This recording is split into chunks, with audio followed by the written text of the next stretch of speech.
On today's episode of Sports Medicine Weekly, we visit with an athletic trainer specializing in sports and fitness, injury prevention, and sports performance, talking about the importance of a system approach at the time of injury and injury prevention and also performance enhancement. But first, a note from a couple of our sponsors. Vericel develops, manufactures, and markets autologous cell-based therapies for patients with serious diseases and conditions. For more information about their products, visit vcell.com. This episode also brought to you in part by Karen Malkin's new Protein Brownie Bar and Superfood Bars. Best tasting bars on the market, certified gluten-free, paleo, no added sugar. Karen's Protein Brownie Bars and Superfood Bars available on Amazon and at KarenMalkin.com.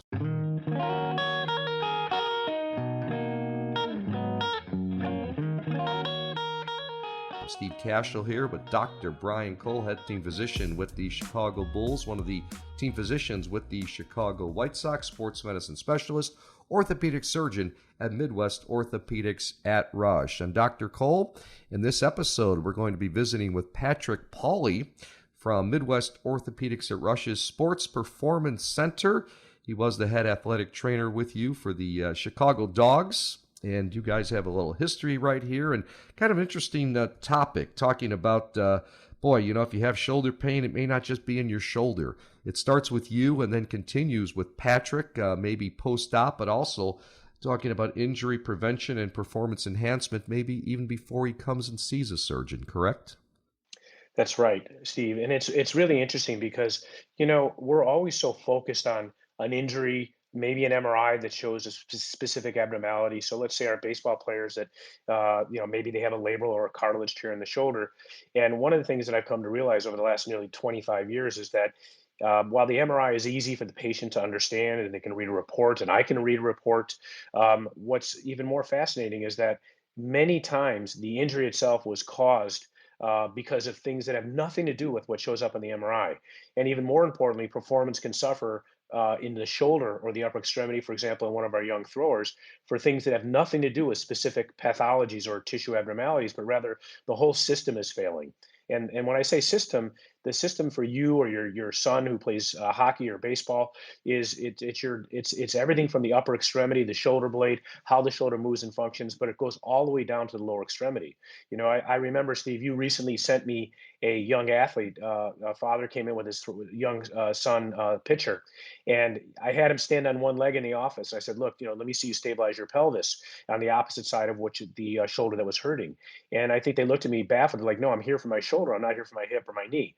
And the point is that we've come to realize that a global understanding of how injuries happen and how our performance suffers has served us really well in keeping our athletes healthy, and even if they don't have an injury, to keep them performing at a very high level.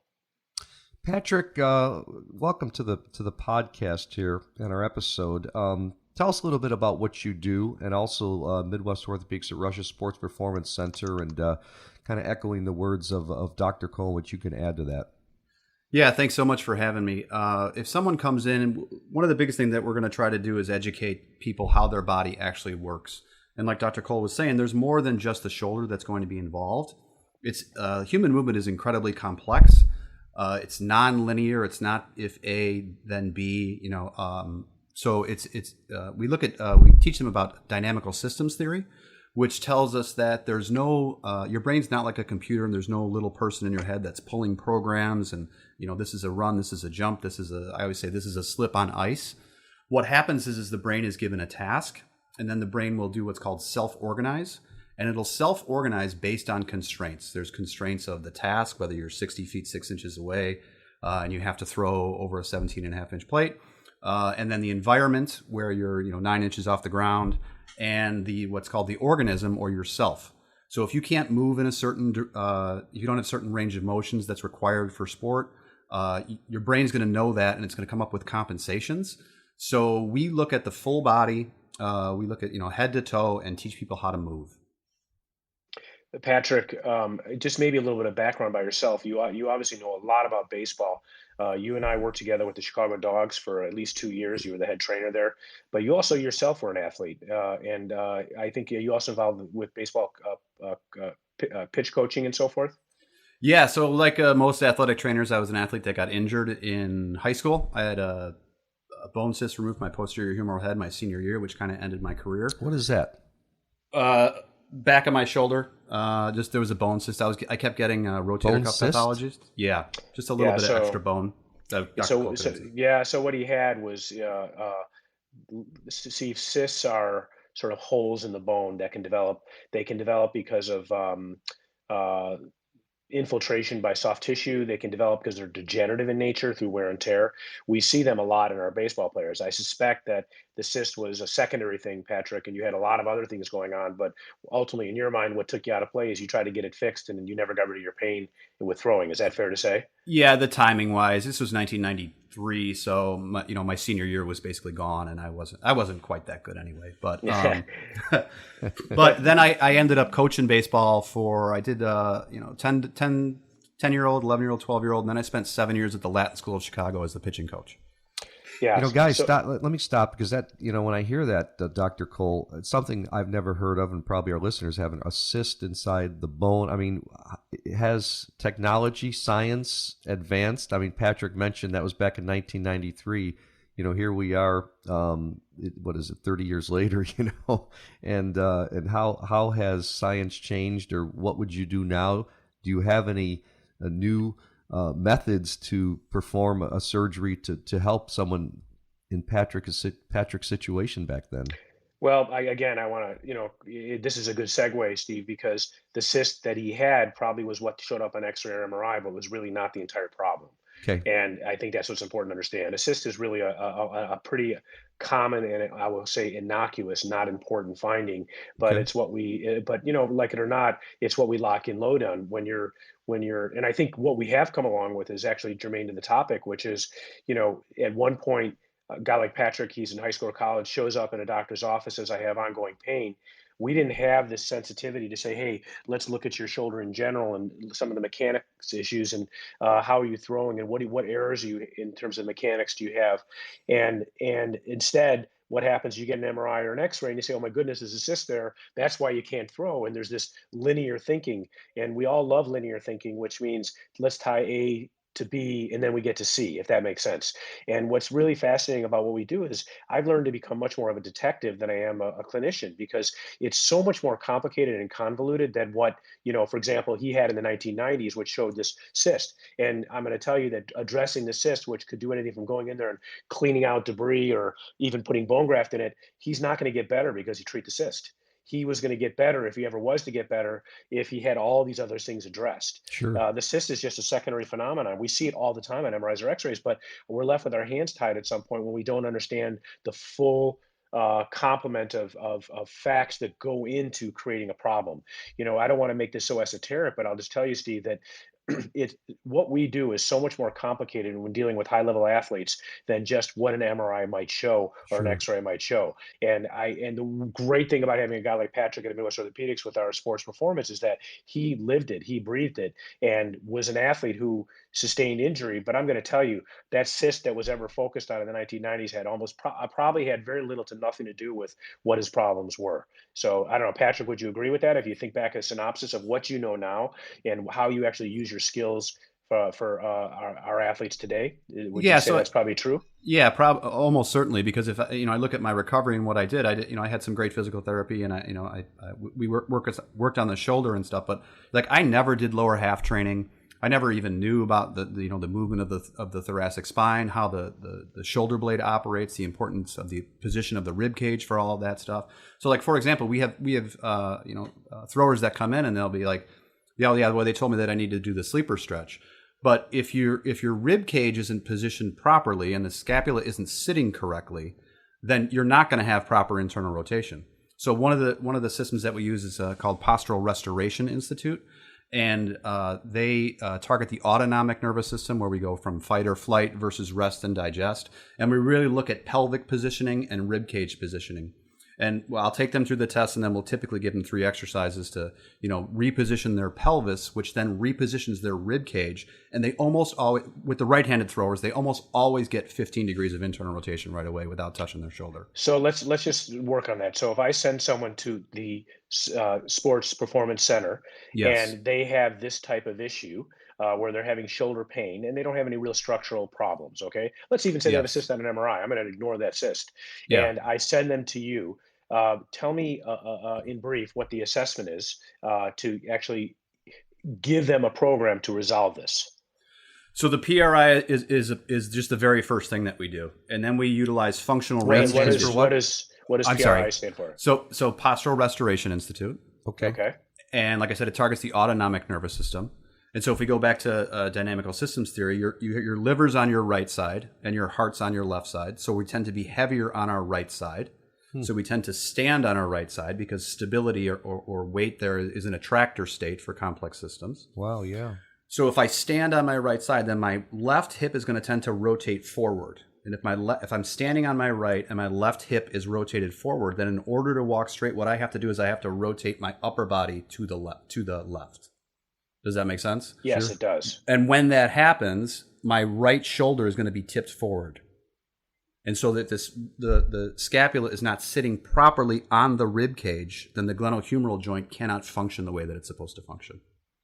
Interesting stuff. Hey guys, I've got to take a quick little sponsor break for basically 1 minute. But when we come back, I want to ask Patrick about performance enhancement as well. Not just dealing with injuries, but maybe get in to see Patrick at the Midwest Orthopedics at Rush's Sports Performance Center before an injury occurs. But first, JRF Ortho partners with orthopedic surgeons to improve the quality of life of patients by enabling them to have an active life through the generous gift of cartilage and ligament transplantation. Please go to jrfortho.org to learn more or sign up to be a tissue donor at donatelife.net. And warm weather is here. Time to get outside, enjoy your favorite activities, and spend precious time with family and friends. Aches, pains, or an injury should not be part of the memories you're making. The therapists at Rush Physical Therapy are there for you with more than 60 locations throughout Greater Chicagoland. Their clinical experts will get you back to life. Go to rushpt.com today to schedule an appointment. Not sure if physical therapy is right for you? Request a complimentary consultation. Discover the power of Rush Physical Therapy today. Again, visiting with Patrick Pauley, athletic trainer, masters in sports and fitness, and specializing in injury prevention and sports performance. He's at Midwest Orthopedics at Rush's Sports Performance Center. So we've talked about injuries, guys, Dr. Cole and Patrick. What about preventing injuries? And this, Patrick, I'm sure is something, my son, knock on wood, I got 2 boys, both healthy right now, but hopefully not, 90 pitches away from an injury or something like that, But talk about the importance in seeing people and young athletes who might be coming in to come in before an injury occurs. Yeah, so we, like we said, when someone comes in, what we'll do, we see a lot of injured people coming off of injury, but we also have several people that are just coming in for performance itself. So one of the first things we do is we look at their pelvic position and their rib cage position, make sure that everything works together. And then we go into functional range conditioning, which is a system for joint health and improving the information from the joints to the brain. So we talked about self-organization a little bit with dynamical systems theory, and the brain gets information from your visual system, what you see, your vestibular system. You could turn your head sideways and it just doesn't look like somebody turned off the auto rotate on your phone. And then your somatosensory system, which is your muscles, your tendons, your ligaments, your nerves, your fascia, your capsules. All of that stuff, when used, sends information to the brain. So then we'll take them through a quick functional range assessment. Well, we'll look at their range of motion. Typically, on day 1, we'll just do the shoulder and the hip because those are the easiest ones to look at, and see what kind of passive range of motion you have versus your active range of motion that you have. So then we'll make programming based on that. And then the other part of it is we talked about getting that internal rotation, but you may need internal rotation, and you may need more external rotation for throwers, especially if you're coming off of surgery. We take them through what's called controlled articular rotations, where every day you're going to take all of your joints from the feet all the way up to the neck through their available and pain-free range of motion. We tell them to do it twice a day, brush your teeth, brush your joints. So that's the first part. And then when they need more range of motion or they need more controllable range of motion, we'll take them through different exercises where they'll stretch for a prescribed amount of time. And then more important than the stretch really is we'll have them fire the muscles in their most lengthened and most shortened position on each side of the joint. So we really concentrate on expanding your controllable range of motion as you try and get back to sport and improve your performance. That's good stuff. Patrick Pauley. Patrick, what's the best way that people can reach you? So we are rushortho.com, and then you could just find our sports performance link through there. Yeah, Steve, I think that you were there once. I took you a tour of one of our sports performance centers where we have basically AstroTurf, video cameras, an entire with force plates, meaning if you were to run on a different area or move on a different area, where you connect all the things that Patrick's talking about. This is not, the difference here is this actually is a very technology-laden science. It's not just the brains that someone like Patrick has, but you really need to integrate knowledge like we're talking about here with technology. And that's something that's very unique, I will tell you, certainly at Midwest Orthopedics, but around the country, there are various centers like this that people should look for that can help their young athletes and help themselves, because there's so much availability now of high-level technology that can help us solve these problems that we didn't have before. We just don't have the acuity or the sensitivity as human beings to pick up on all this and to actually give people the feedback they need to correct the problems they have and maintain their performance.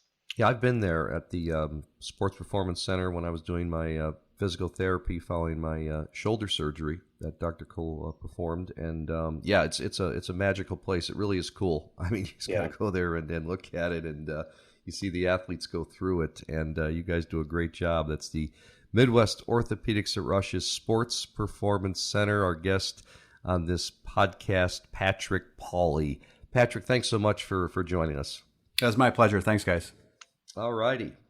And want to remind everybody that Midwest Orthopedics at Rush has something you can't find anywhere else, the #1 ranked orthopedic and spine care in Illinois. When it comes to diagnosing and addressing your pain, their team of orthopedic providers is focused on giving you the most effective treatments to help you feel and function better. And with access to their orthopedic and spine experts conveniently located in 6 Chicagoland area locations, easier than ever to get you back to leading a full, active life. Visit rushortho.com to learn more and find a specialist. Many thanks to our producer, Alex Soroka. Hope you enjoyed today's Sports Medicine Weekly episode. Be sure to add the Sports Medicine Weekly podcast to your playlist on Apple and Spotify. Listen in anytime, any place. Subscribe to the Sports Medicine Weekly podcast. New Sports Medicine Weekly podcasts are shared weekly on social media. You can also follow us on Facebook, Instagram, and Twitter. For Dr. Brian Cole, I'm Steve Cashel. We'll talk with you next time.